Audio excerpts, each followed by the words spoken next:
All right, and welcome back. Just in case you're tuning in right now, do not worry. Today our focus will be on stomach cancer. And of course, like we said earlier on, it's one of the diseases that are pretty much not as common as compared to so many others.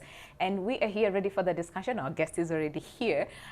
So let's meet him. Good morning. Good morning. It's good to see you. Thank you very much for making time for us. Welcome. You have to talk to our people. Yeah. And get them informed. And to inform them. Of course. It's very, very important. That's what we have to give back to the community. To the community. Yeah. I like that. I like the passion. All right. So before we get on with the discussion, could you just say hi, tell them who you are, what you do, and why is it so important? Morning, everybody. Yeah. So my name is Dr. Primus Ochieng. I'm a consultant oncologist. So I treat cancer patients with chemotherapy and with radiation, and also with hormone treatment. And I work in most of the hospitals in Nairobi, but I also teach at the university.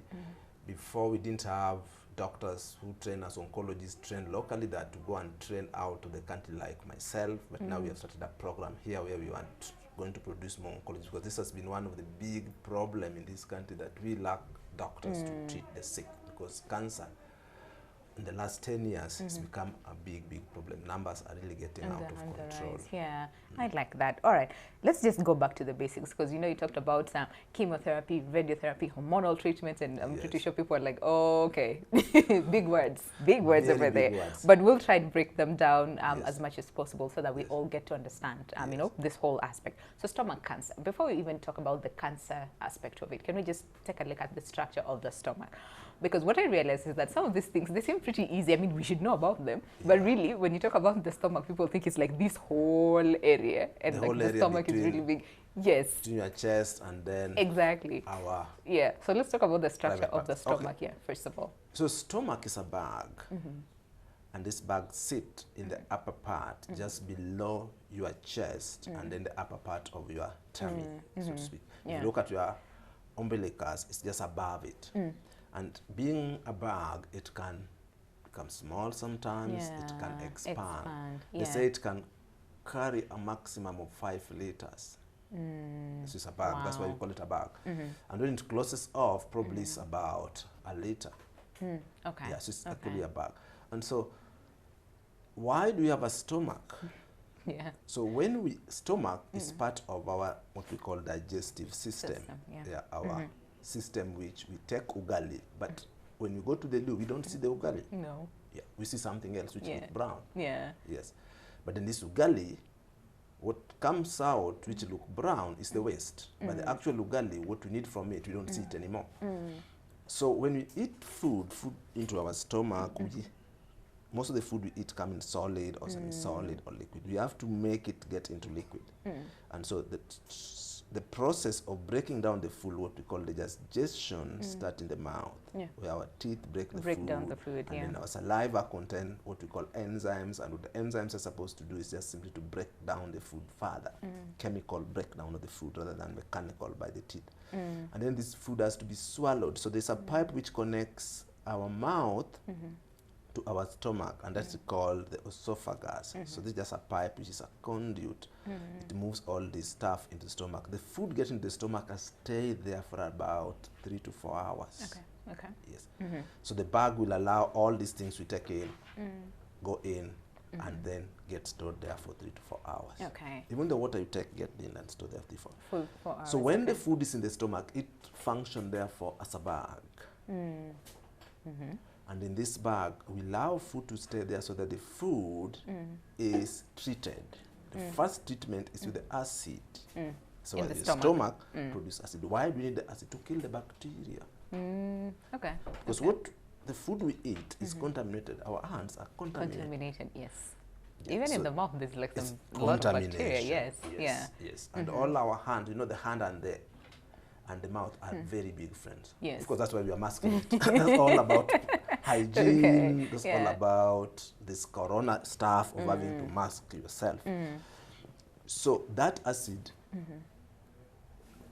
kill the bacteria and also create an environment where further digestion takes place.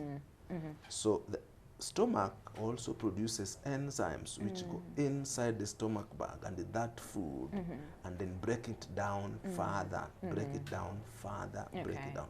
And the main digestion in the stomach usually is the proteins. Proteins mainly start there. So the stomach also produces some substances which help the food to be digested. There's also absorption of vitamin B12. Yeah. It mainly takes place in the stomach. In the stomach, yeah. So the stomach has a chemical which actually is able to take or bind to the vitamin B12, and then the vitamin B12 go in. Yeah. So that means if you have no stomach, then you lack vitamin B12. Vitamin B12, Vitamin yeah. B12 is required for your blood production. So people who lack it, they have anemia. Okay, okay. And also the stomach provides, by the fact that it expands, it also makes you have a feeling of being full. Yes, Yeah. that you are eating, you are full, and you can rest. Yeah. Yes. And it's pretty interesting how sometimes, like you said, it can be like tiny, like in its natural state, but then again, it can also expand to, like you said, accommodate what, like 5 liters in there. Exactly. Some people eat too much, some people eat too little, and they feel full at a given point. Yes. You know, and some people will be like, "Is it that this person's stomach is big that they have to fill it until fill her it, level, the bag is or this bigger one is than too that." small?" Yeah, Yes. because people say, "Yeah, my stomach is too small, so I only eat like this much." You know. You also realize that people who eat small, Yeah. they're also small in Small size. in size, Because what yeah. they digest and eventually take back into the body is also small. So after the food is digested, broken down, and makes bacteria kill, then it is then moved downwards into your duodenum, where further enzymes are produced yeah. to assist more breakdown and then absorption, and then the food goes into your colon where a lot of absorption, and then finally it goes into your rectum where it's stored. Yeah. All these structures are contained in Yeah. the belly, Yeah. and that's why our bellies are big. Okay. And that one of our baby is even much bigger, Yeah. simply because the other organs like the liver are much bigger, the spleen are much bigger Yeah. compared to the To size an of the stomach. adult. Oh wow. Okay.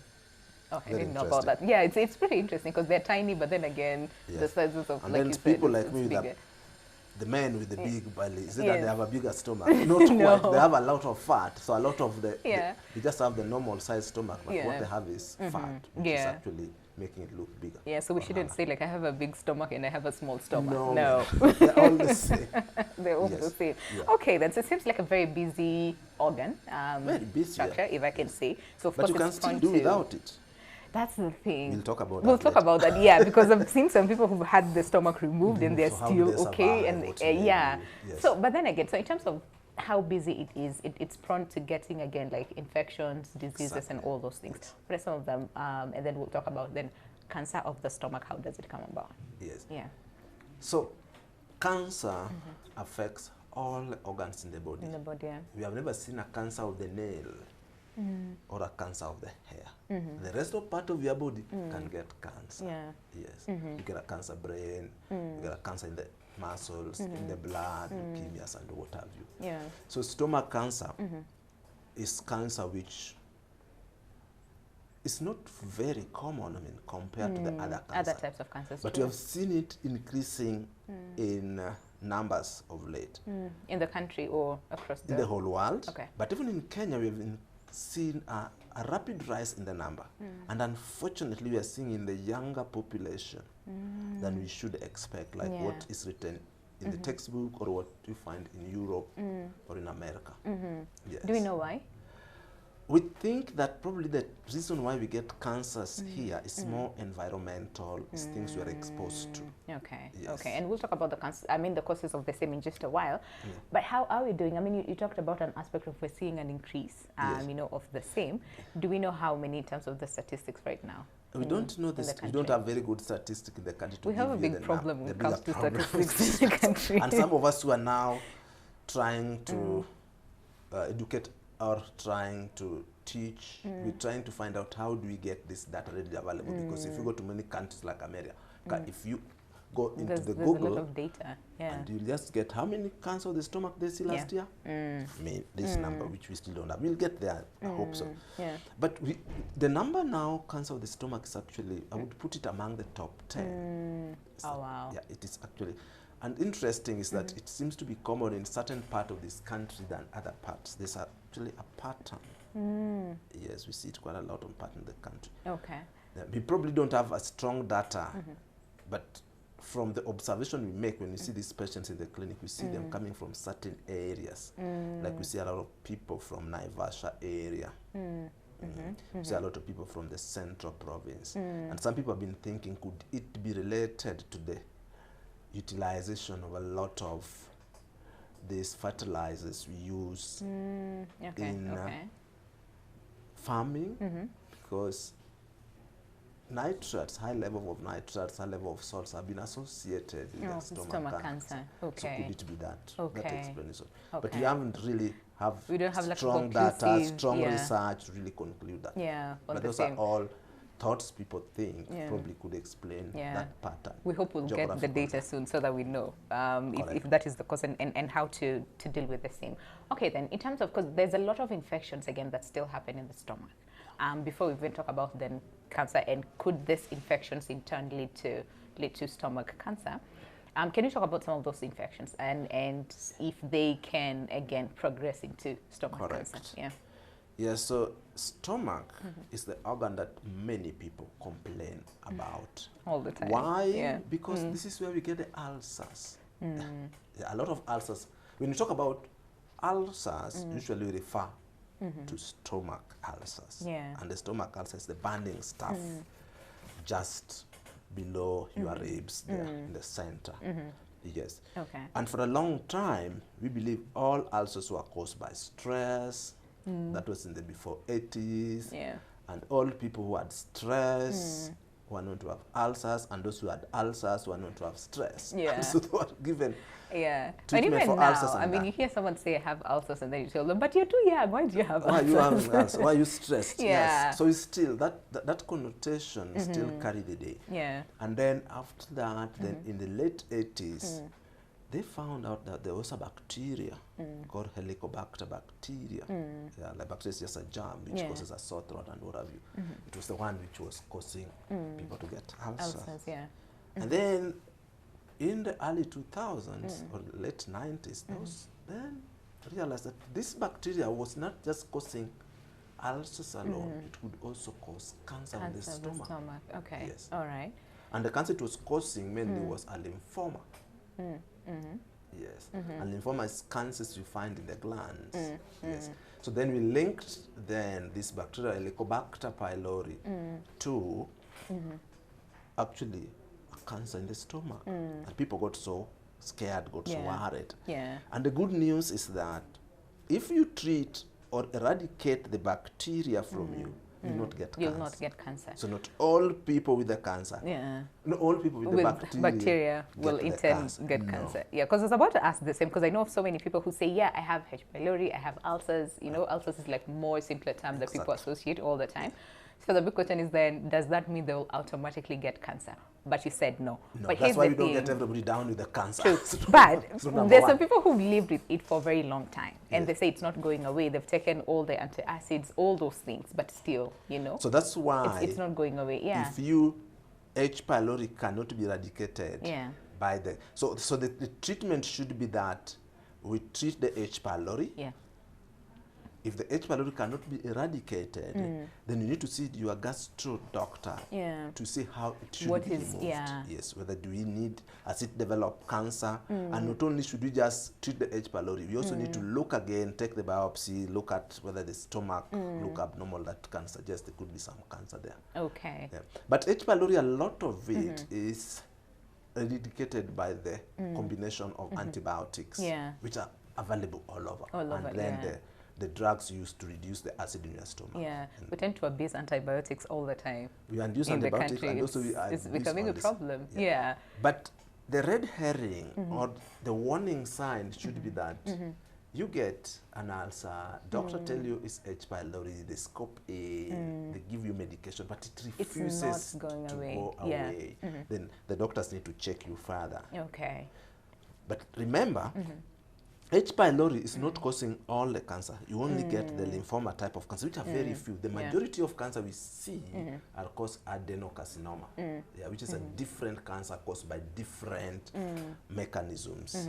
Yes. Of the same. And we'll talk about the same in terms of, fine, so we've looked at some of the infections that might not automatically so the cause stomach cancer. is very resistant Yeah. to normal infection because the food we 'Cause eat there's is a lot, contaminated. yeah. And I Yeah. told you we produce acid there, and they said it kill most of the germs. Yeah.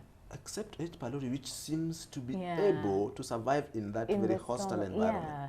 God knew that we're going to eat contaminated food, and therefore made our stomach to be very, very Resistant. resistant Yeah. and very tough to deal with this. Okay. So generally, apart from the H. pylori, we don't get a lot of other infections in the stomach. in the stomach. The other thing we get commonly is the ulcers, and then now the cancers. And then the cancers. Okay, fine.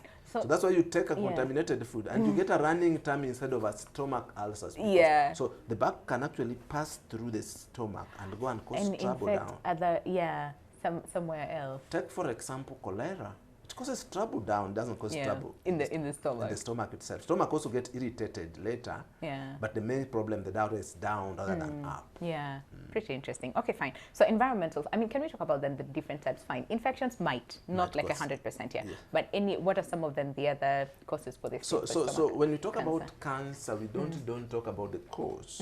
Because sometimes... But we talk about the don't risk know. factor because Yes. there are people who have been exposed to these things and they don't get the They cancer. don't get it, yes. So that's why we more talk about the risk factor, which risk is that if you exposed to this, you can most likely get this, but it's not that you will You will definitely automatically get it. Okay. Probably you need one or more of these factors to get it. Yeah. So one has been known, and stomach cancer has been very common among the Asian community, especially the Japan and the Chinese. And that was linked to certain type of fish that they That they take. eat, yeah. And they've done a lot of research, and they also find a lot of salt in the food, the salted fish, the salted vegetable, the picking vegetables, put them at risk of that. Unfortunately, we don't know that that same applies here. Here, okay. Maybe not. Okay, maybe, all right. maybe not. So we know generally that salted fish can put you at risk of Getting stomach stomach cancer. cancer. Okay. Smoking. Smoking is all over the body. Yeah. Gives you many things, cancers, and many cancers associated with it. Alcohol use. Nobody knows the amount, but abusing alcohol put you at risk of stomach cancer. Okay. And that's only because that if you remember after drinking alcohol, and many of us do, if you drink alcohol, you go and you drink alcohol, it's like the alcohol has to stay in your stomach 3 to 4 hours. Yeah. And always when you drink alcohol, you feel your tummy very full. It's very full, You yeah. always feel, and that's why many of us vomit. Yeah. So alcohol sort of like keep this stomach closed so that things are kept there a little longer. And people who abuse alcohol have been actually at risk of developing stomach cancer. Yeah. They say those who don't eat vegetables a lot. So eating more vegetables And help you protect you from stomach cancer. People cancer. who eat Okay. this vegetable. Again, those have been research done more in the West. The other thing is H. pylori we talked about. Age. So stomach cancer for a long time has been known to be 50 years and above, and 60 to 70, you are more at risk. So as you age, you're most likely to risk of getting cancer. And again, this goes with all the cancers across the board. Now, the other thing has been, people used to think ulcers would cause that, but again, if you have H. pylori, people used to think stress will cause that. Stomach cancer, but no. Okay. It has also been known that people with anemia, Okay, yeah. they are prone to get stomach cancer. People with surgery of the stomach, if you do I've had half of surgery before, you're you're probably at risk, most likely to get stomach cancer. Yes. Okay. So basically that those who have radiation for various reasons, there are many children who had cancer of the nodes, or called a lymphoma, and the old lymphoma treatment was to treat the whole stomach. Yeah. And many of them were cured, but maybe 20, 30 Later years on, they develop, they might develop the same. cancers, Yeah. yes. But this is a very small group of children okay. who become adult and escape cancer causing trouble, Okay. and they live with it and get cancer. Okay. What about like, is there like a genetic link towards the same? Because like so many other types of cancers will tell so you, we get genetics is genetic all factor, the yeah. cancer, Yeah. and there are some. So there are two genetic causes of cancer. Those where your father got stomach cancer, you most likely also can get stomach cancer. Okay. But there are also people who get certain genetic conditions. All Yes. right. Like the one we call pernicious anemia. Pernicious anemia, where you get anemia due to lacking some the absorption of vitamin B12. B12, yeah. That puts you at risk of developing stomach cancer. There's something called a Lynch syndrome. So Lynch is where people born and they develop cancer very young age, about 20, 30 years. And this is because they have abnormal cells which actually cannot protect them from developing this cancer, so they easily get. So they usually not get cancer stomach alone. They get colon cancer. They get women. They get womb cancer. They also get pancreatic cancer, and they also can easily get stomach cancer. Cancer as well. And there are some with hard names to go to the internet. Pews-Jig syndrome. Yeah. Name of very tough white people. They also put you at risk at of risk that. of getting However, if you look at it, is that the genetical cancers are very, very few. Usually they're very, very few. A lot of the stomach cancer that we see, we believe, are more caused by environmental factors, diet, and other factors. Yeah, and you mentioned that because I was about to ask this because like you said, even people from like specific regions, especially here in the country where we're seeing like a rise in the number of cancers, stomach cancers among them. I was about to ask, could we say like diet is also so that like could one be of the things, contributed, yes. that causes maybe the same. food they're consuming, or maybe the water. Yeah. So we believe that since a lot of these minerals and salts can actually cause mutation because they also get absorbed in the stomach, they could put people at risk of stomach cancer, and therefore these are areas where there's a very heavy farming going on. Yeah. There are a lot of fertilizer that is being used. Yeah. There are a lot of spraying going on, and these are people who could probably get a lot of salt get into the water system, directly into the food chain, and they still get the food. Remember that in the food chain, the amount of salt usually increase in the amount. So if, say, a cow eats grass full of mercury, that mercury goes into the cow. Yeah. When you eat end the up meat, eating the meat, the meat, the mercury concentrated in the meat actually is higher as compared to the one. Exactly. Yeah. So along the food chain, the concentration of these chemicals go up, and these increases, chemicals are very dangerous to our body. Yeah. They break the DNA, cause mutation, and put us at risk of cancer. Okay. Now, in terms of, because we need to take a very short break right now, but in terms of, fine, we said some of these risk factors, I mean, they not automatically mean you will get stomach cancer at the end of the day, but there has to be like a lot of factors put together. In, yes. Yeah. So again, at the same time, you see, for us, we have like a very bad culture in terms of health-seeking behavior. We take too long for us to deal with something. For instance, like, H. pylori, like we said, most people will try and treat it on their own. And then when it doesn't go away, then that is when they go to a hospital, and then the doctor shocks them after doing a camera examination. Oh, I found something big in the tummy. In the tummy, and I've sent it for biopsy. Yeah. When the biopsy comes, shocks you more. Yeah. It's a cancer. Yeah. We'll talk about the types of cancers after this very short break and how best can we do, because like we said, it's like amongst the top 10 in the country, types of cancers. Yeah. But it's less talked about, meaning that by the time people get a diagnosis, it's almost too late, to deal with it and to treat it. So we'll talk about the different types and the symptoms. How do you know that you have them? And then what to do, in terms of health-seeking behavior. Yeah. So we'll talk about that after this very short break. But remember, if you have any question, feel free to engage with us. Our SMS line is 40920. We look forward to hear from you as far as stomach cancer is concerned. Stay with us. All right, welcome back. Glad you're still with us. This is My Doctor, and just in case you're tuning in right now, today our focus is on stomach cancer. And of course, you know the drill by now. If you have any question, clarification, whatever it is that you want to understand more about stomach cancer, then feel free to use our SMS line 40920.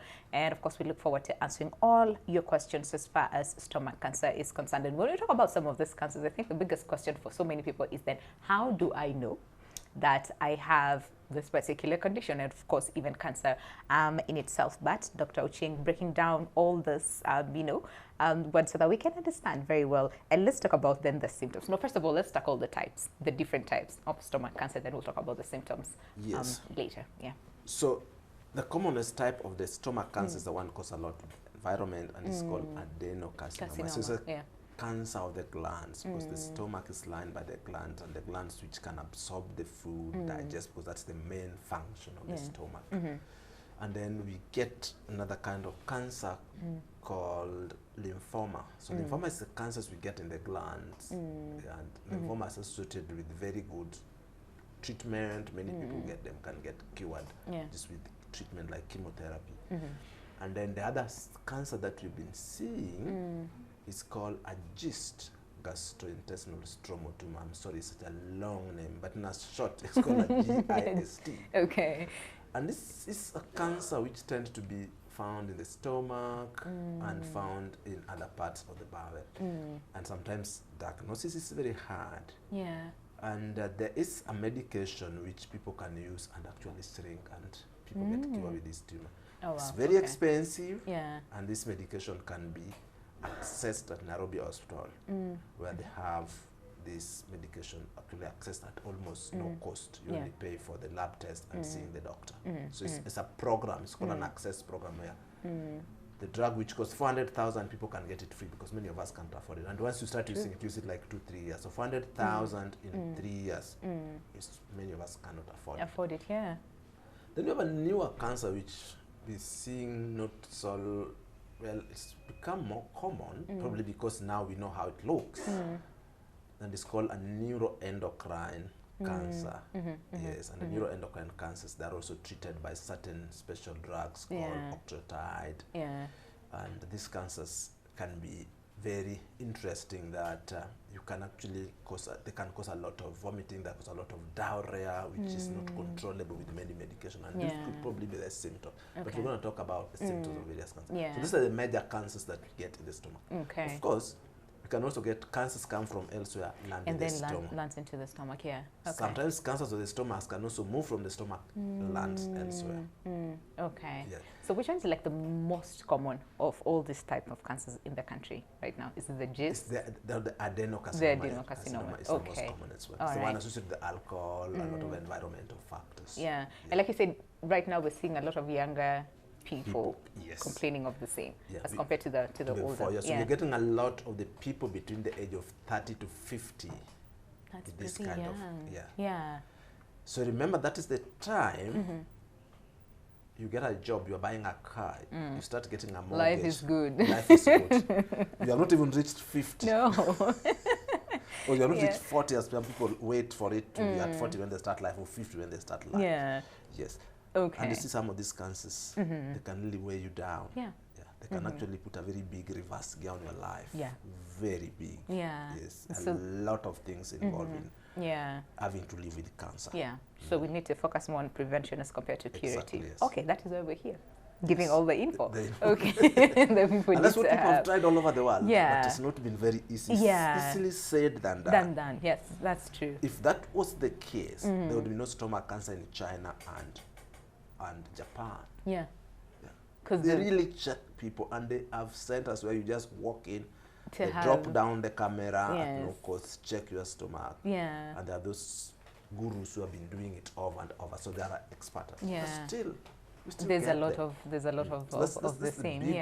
That's the most difficult thing to understand with ALS, that despite the technology, despite the awareness, despite the knowledge, despite the professors, despite the skills and even the machines we have today, the number of cancers actually haven't really gone so much down. But the number of cancers are going up. Only that we are able to live with them longer. Longer. So and that's what has to be cheap. And now to pick them and live with them longer. And we are getting more people becoming survivors. Hopefully we don't get to that place in the country where we can't manage. Okay, then, so science. And all these different types of cancers, do they present differently? Or so more or less the same this. Because when you get trouble with the stomach, you'll all get things which trouble stomach causes. Really, Exactly. So one usually is the ulcers, which all of us know is a burning in the upper part of the stomach. You feel it burn.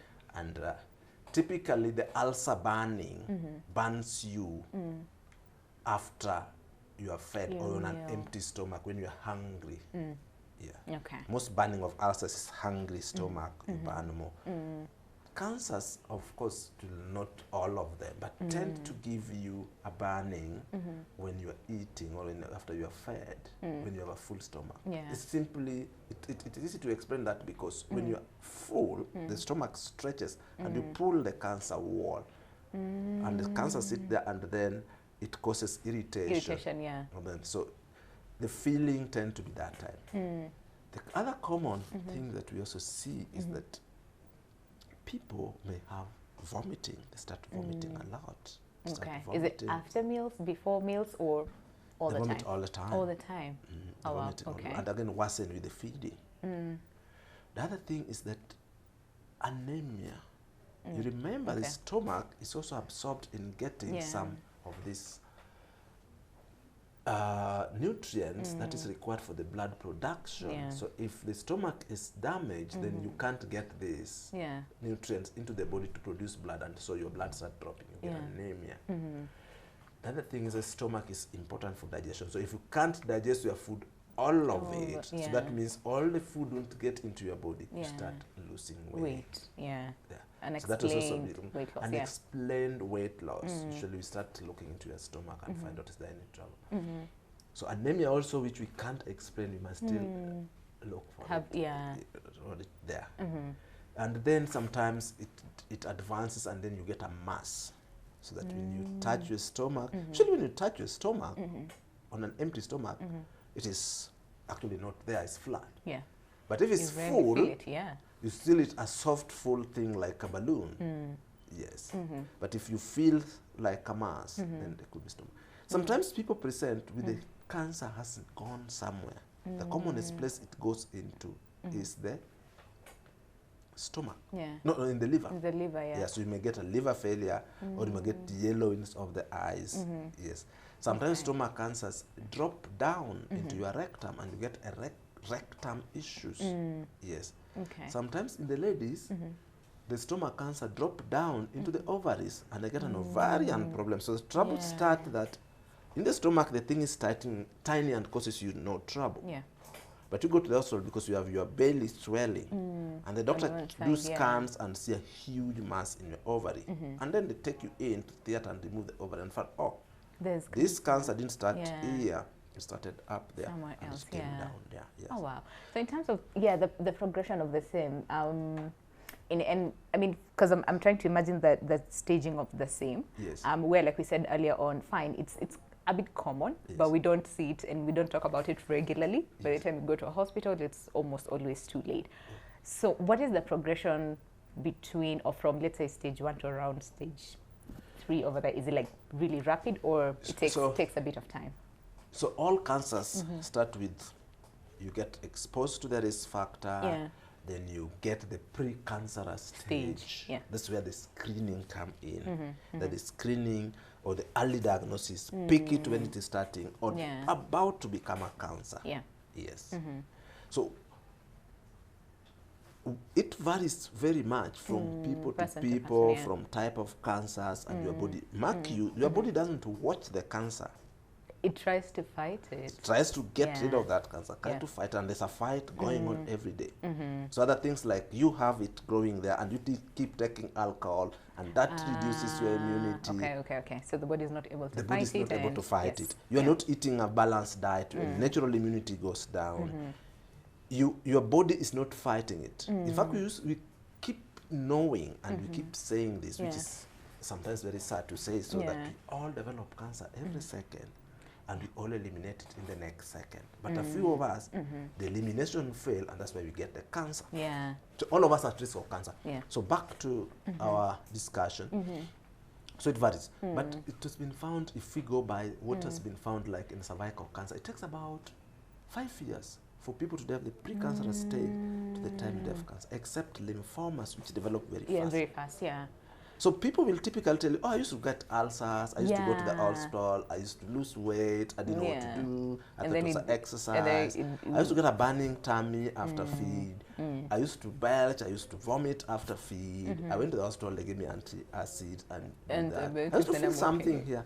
But they never, it's typically not something like usually it is years, but typically we think that it's about 3 to 5 years commonly.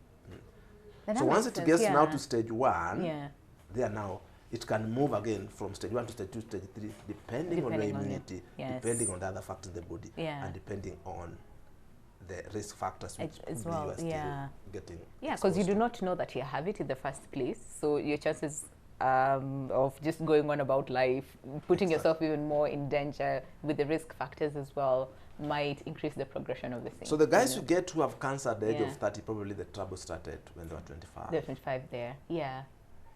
Okay, and it's so scary now that we see a lot of people, and they'll tell you, I feel a bit of burning sensation. Don't also blame doctors sometimes, because you can look in the stomach and you don't see anything. Like the gist one, start behind there in the stomach. Okay. Some cancers don't start because when the doctor look with the camera, it looks inside. But sometimes the inside look normal, but below the inside, the skin below it's where it is starting. Okay then. Fine. So there's a lot of challenges. There's a lot of, in making the diagnosis of the same. Fine. So in terms of then the people with like good immunity, take care of their health, exercise, do, all those things, then the level of progression somewhat is low.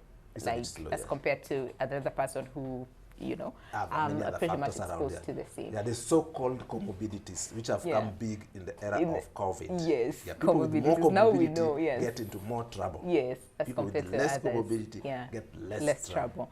So then at what stage would you say is more common in terms of when people come to see? So most of the cancers in the people we see are mostly stage 3 and 4. That is almost so that means we don't pick them very early. Yeah. The only part of the world where they pick cancer of the stomach very early is Japan and China.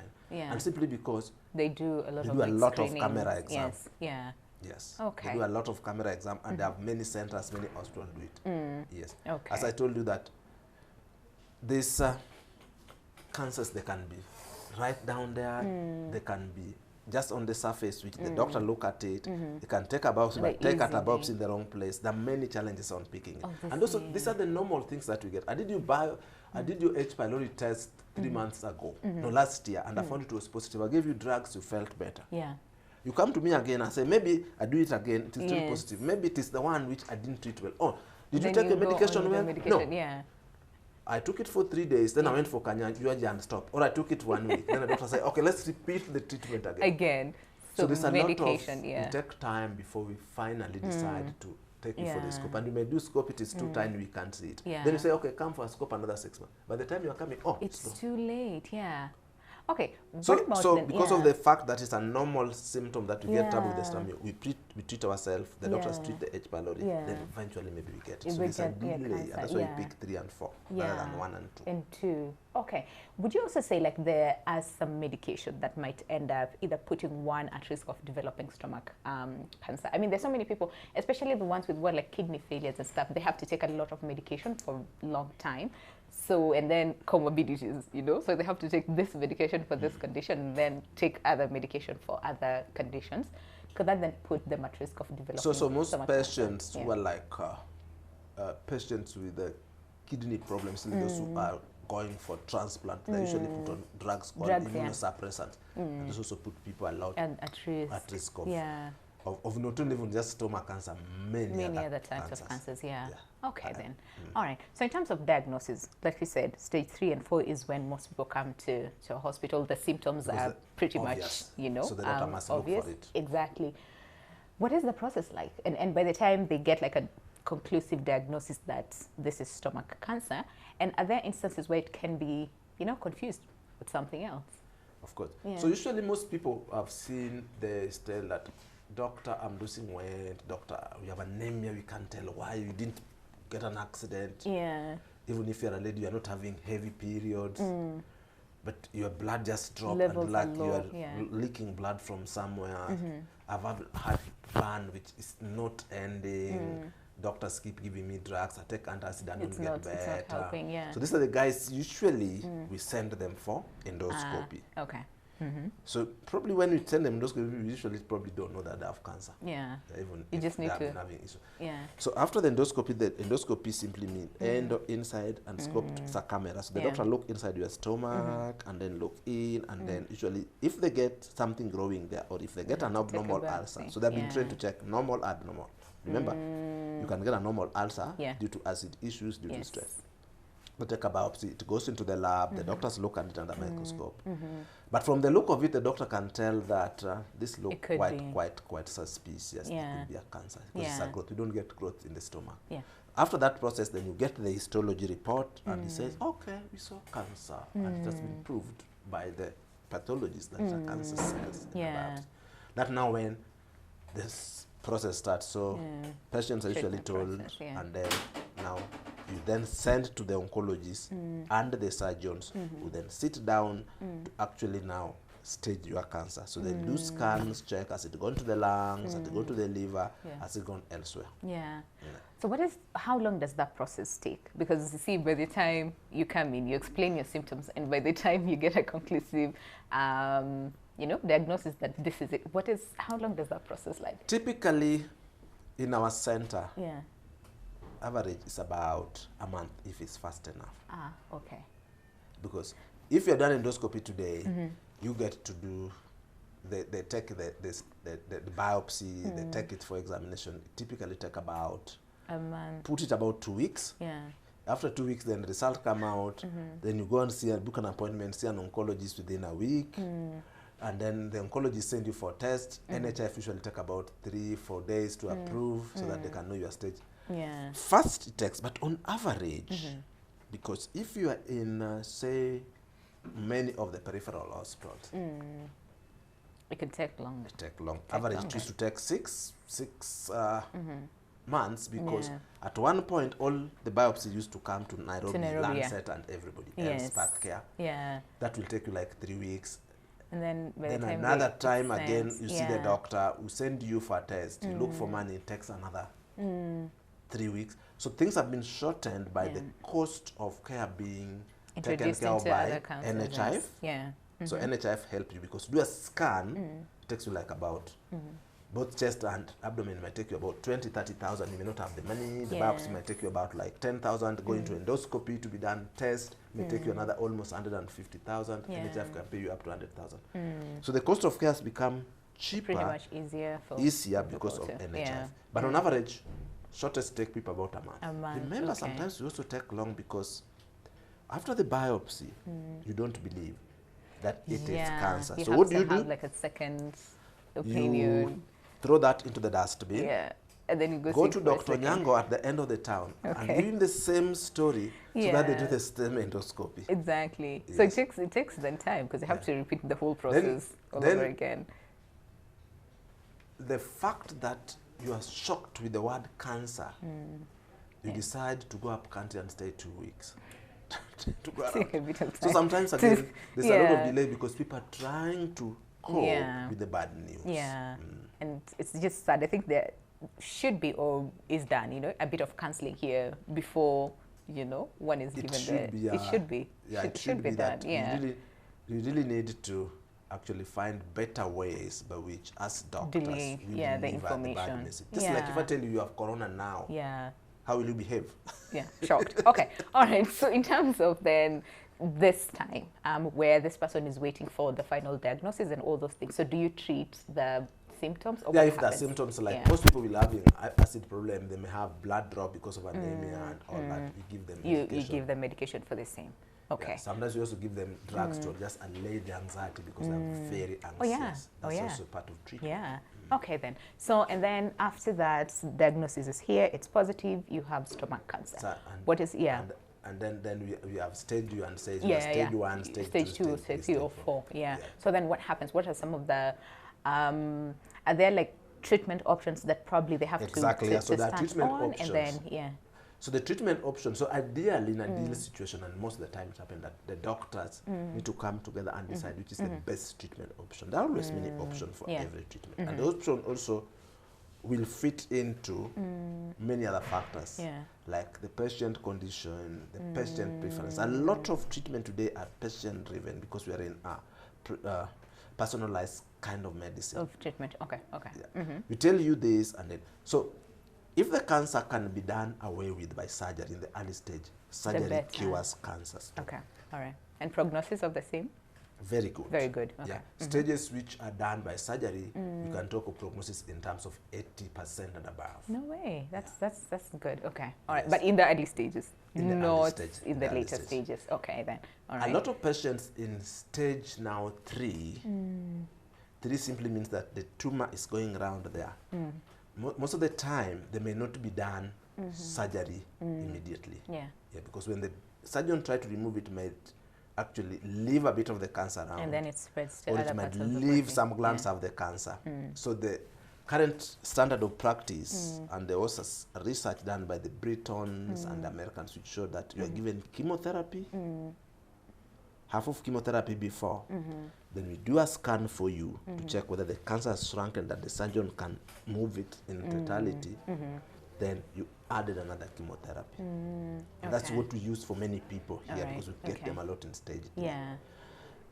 You remember from the knowledge which everybody knows that if you cut cancer and leave half of it in the body, it will grow faster, or it will knock you off faster. As compared to the initial. Yeah, so that's why the doctors must ensure that shrink it. faster shrink than- it so yeah. that the doctor has capacity to cut all around the Yeah. normal tissue. Yeah. Yeah. Okay then. So then Then the stage 4. stage 4. Yes. Stage 4 again now is we can't cure you, and the only thing we do to you is give you symptom control. So people Yeah, may come manage the with that it has gone into the liver, it's gone to the bone, gone to lung, in which case we need to treat the whole body, give you chemotherapy. Yeah. Some people may just get bleeding, which we need to stop that bleeding. We can give you radiation treatment, you can stop that with radiation. Some people may have that the stomach is blocked. So you eat, but food But food cannot is not go going down. Yeah. You waste away, and then you keep vomiting. So what we do, the doctors, surgeons open you up and then do what they call a bypass. They yes. they put a tube which connect your other bowel to the stomach. To the stomach, yeah. Yeah. So Okay. all those are palliation, all those are ways. And then after that, once you get stronger, then you can go in the chemotherapy. So most patients go through chemotherapy because chemotherapy now treats the whole The body. whole body, yeah. Okay. And then radiotherapy or Radiotherapy, radiation, mostly yeah. if it is localized, and mostly we use it for bleeding. We don't use a lot of radiotherapy. Okay, bleeding and pain, And if you have pain. an intractable pain, Yeah. we might give it. And a lot of bleeding. Because we have a lot of structure like the liver, the spleen around there, which are Yeah. very sensitive to radiation. So radiation tend to be less used in the stomach cancer, except on those indications. Okay. Old okay. days, people used a lot of radiation. Radiation, yeah. But they realized they cause also a lot of damage to the To other parts of structures the body, or yeah. interest there. Yeah, given where the stomach is, it can be, And also can we be quite come tricky. to learn that yeah. chemotherapy actually, cancer of the stomach, so the adenocarcinoma respond well to To chemotherapy. chemo. Ah, okay. The response is moderate, not very good, Okay. but moderate As compared to to the other cancer. the other cancers. Yeah. Okay then. So after treatment and aftercare, I think the biggest question for so many people is recurrence of the same. And once it recurs, is it always harsh as compared to the initial cancer? So the recurrence is a word which scares me all the time. It's a very bad word. Yeah. Scares me Because too. that is the big headache all oncologists have. Yes. That's the big headache people take care of patients with Yeah. cancer have. Yeah. Because a lot of recurrence may not be cured. Yeah.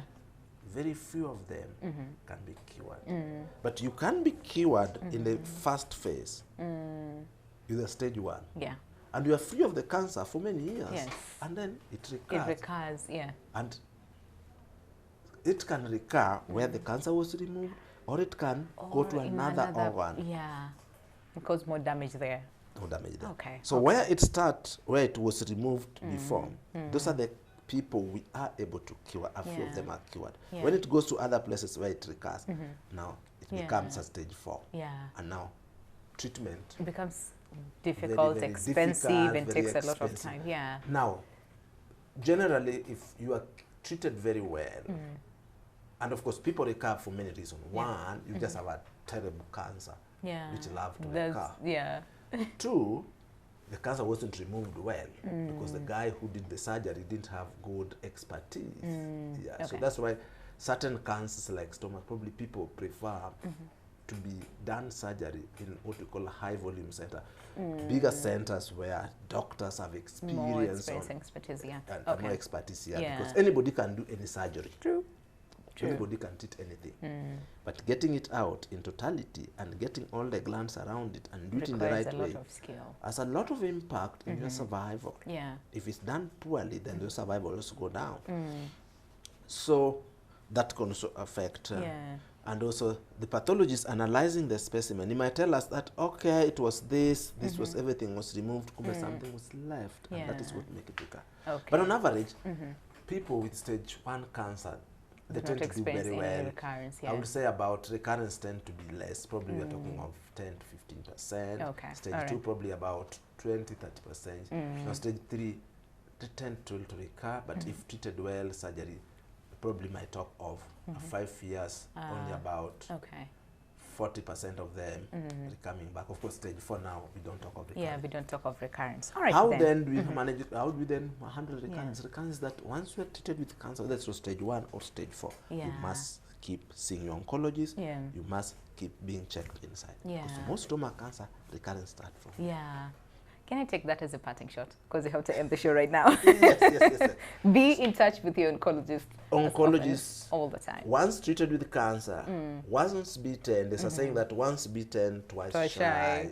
So you got to be in touch with the oncologist, you got to be in touch with your surgeon, so that these doctors keep checking you for almost the rest of your life. Yeah. This is not A pneumonia. one-time thing. This is not or COVID. We're gonna things. treat it, and then we give you the anti-COVID medication, and then the story stops. you're all good. Okay, all right, Dr. Ching, thank you. Thank you Thanks so very much much. for your time. Appreciate your time and giving us all the info we need to have really as far as stomach cancer is concerned. So thank you. Thank you very It much. was a pleasure to be with you. It was a I pleasure hope we as discuss well. something which can Yes, make a difference in other in people's people's lives. Yeah, appreciate it. Okay. Okay, and of course, thank you very much as well for staying with us until the end of the show. That is where we put a pause on today's episode of My Doctor, hoping and believing that you've learned a lot. We'll see you on another episode. My name is Winnie Lubembe. God bless and see you soon.